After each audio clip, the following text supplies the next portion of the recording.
Hey AWANA leaders, I am so looking forward to being with you this coming Thursday to get started in AWANA. And thank you for stepping up to lead.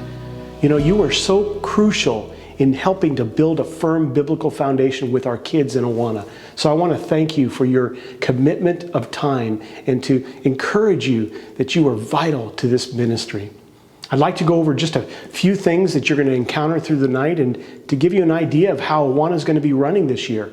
A lot of things will be the same, but there will be a few differences. For example, we will be starting at 6:30, just like we have in years past, but we will end at 7:45, so a little bit earlier, 30 minutes earlier, in fact. And that is because we will not have games. Because of COVID, we've decided to not include games this year, at least for the near term, for the next several months maybe. We hope to reintroduce that as the year goes on, but that will shorten our night.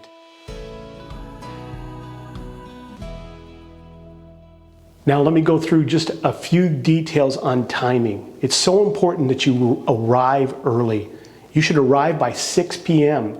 Our leader check-in is from 6 o'clock to 6:15, and you're going to want to be checked in as a leader and then move to your designated location to be there by 6:20.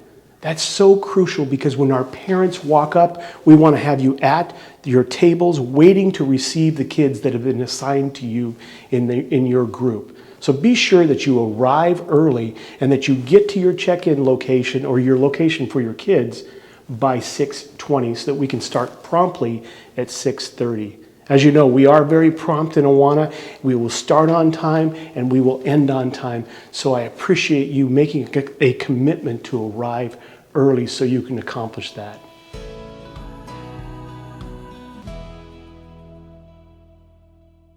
Now, if you're a cubby leader, you're going to go to the 140 building, the Compass Room, where the cubbies have traditionally always met, and you will be in that room all night long. You'll have the puppet show, the teaching, handbook time. Everything will take place in that same room. The parents will drop off and pick up from that location also. So once again, it's important you check in there in the 140 building in the Compass Room, and that's where you will start and finish the night. Now, if you're a Sparks or TNT leader, you'll want to check in at the leader booths just outside of the courtyard, and there you can pick up your name tag and your group list. You'll be able to pick up face shields or masks if you didn't bring your own. You'll be able to interact with your club leadership, but it's important to get there between 6 and 6:15 to check in.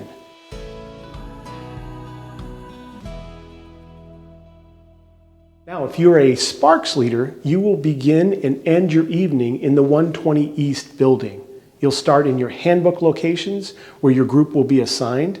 You'll be there from 6:20, that's when the parents will start dropping the kids off.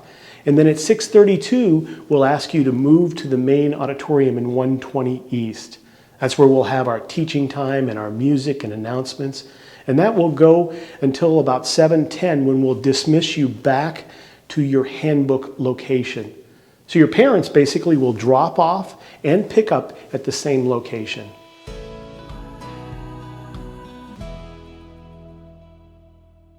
Now, if you're a TNT leader, we are splitting the TNT group into two parts, basically Group A and Group B. This is because of the size of TNT. Now, Group A will be the 3rd and 4th graders. They will start their night in the 120 West auditorium. And we will have our teaching and music time there. And then approximately 7:05, we will dismiss that group and they will go to their handbook time. Now, Group B, which is the 5th and 6th graders, they will begin their evening in handbook, and then at 7:05, they will begin to transition over to the 120 West auditorium where they will have their handbook time.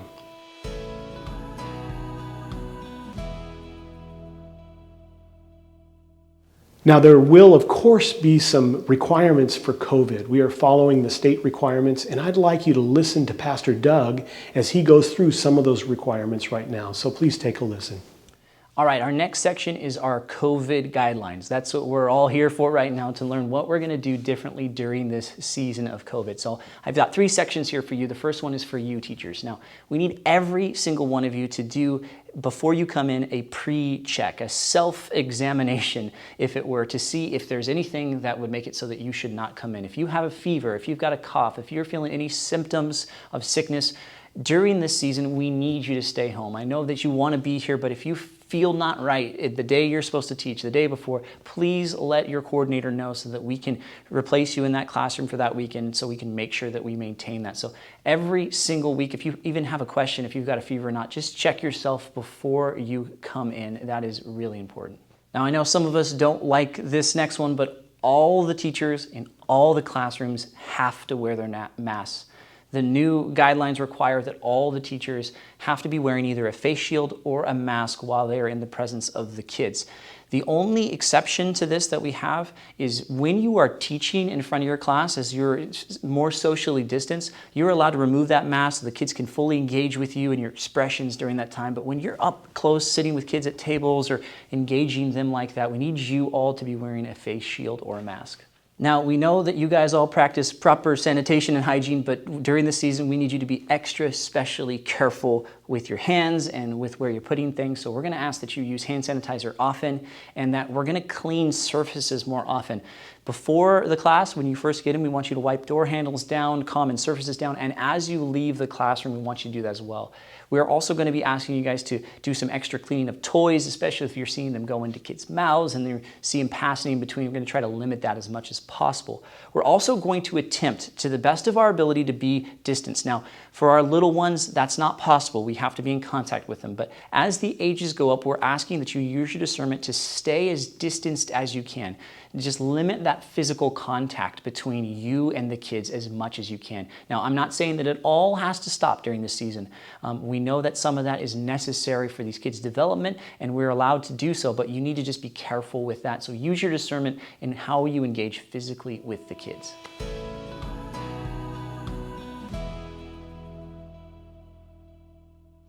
Now let me tell you what we're doing with the kids in the classroom. Now we're limiting the sizes of kids in classrooms. Their guidelines don't allow us to go over 14 people per classroom or per cohort. So 12 kids and 2 teachers is how it's stated. And we might have the ability, especially in our older classrooms, to combine 2 cohorts or 3 cohorts into one group, but we need to separate everybody. So we are going to be limiting the amount of people that are in the classrooms. That's the one thing that we're doing. And we're also going to be asking the parents to do a self-examination, a self-check, pre-screening check for their kids before they drop them off.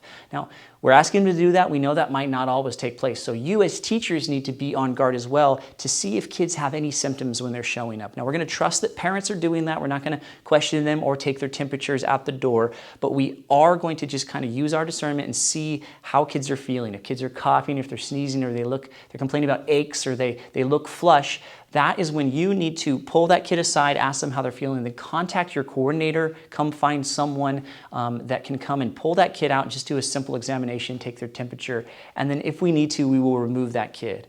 Our child policy right now is very important. We don't want to have an incident. We have policies to be able to respond to that if we do, but we want to do our best to make sure that we don't have sick teachers or sick kids in the classroom. So please help us with that. For most of our kids, we're saying kindergarten and up, we're going to ask that every child as they come into the classroom has a nice squirt of hand sanitizer that they can sanitize their hands before coming in. Now, we're not going to ask the small kids to do this because we're not sure what they're going to do with their hands, but if they would like it, they can have it. But that's one of the things that we're going to be instituting, is that they have a hand sanitizer as they come into the classroom, and also if they leave, if they would like it. We're going to have that available all throughout the time you're with the kids, so that's something that they can use and partake of. Now, probably the biggest question is the question of masks, and we are doing our best to accommodate everybody, but we know it's not going to be perfect. The CDC guidelines for schools say that children that are in 3rd grade and above are required to wear masks. So we are requiring all of our upstairs kids in our 3rd, 4th, 5th, and 6th grade rooms to wear masks the entire time. The only time that they should be able to remove a mask is if they have a health reason, or if we can maintain proper social distancing. For our classrooms upstairs, we're not really able to maintain that distance with the amount of kids that we may have in a classroom, so we're asking them to wear their mask. For the little ones, 2nd grade and below, we're not requiring them to wear masks, but we are encouraging parents, if they feel like they want their kid to wear a mask, we can do that. But we know that in this whole season, this thing is polarizing. There are people on both sides of this situation, including kids that are more fearful. This is something that causes anxiety with both kids and parents. So regardless of what's going on, we want you as teachers to approach every situation with love and with charity, and as Pastor Mike taught recently, with gentleness. We know that there's going to be people on both sides of this, so please do your best to just articulate our simple policies. And if you have any pushback, I don't want you to go out there and have these hard conversations with people. Come and find your coordinator, someone on our Kids Men team, or come find me, or ask for someone to come in. I'd be happy to deal with that. I'm making myself available this coming weekend, and probably in the future for the next few weeks, available in the 150 building in the check-in area for any questions that parents may have. They can come and find me and I can talk to them about these things. But I want you to know those things, and I want you to respond to them with as much love and grace as you should as a believer. Well, I hope you're excited, as I am, to be back at AWANA. I know our kids are. In fact, I've heard many instances where our kids are expressing how excited they are to be back to AWANA once again. You know, and one of the reasons they are so excited is because of you, the leader. You are the one that has the potential to make the greatest impact on our AWANA kids through the night. So I want you to remember that. You're building a foundation for the kingdom. I thank you for your time and your investment in this, but just remember, we are serving the King, and I want to encourage you in that, and I look forward to seeing you at AWANA.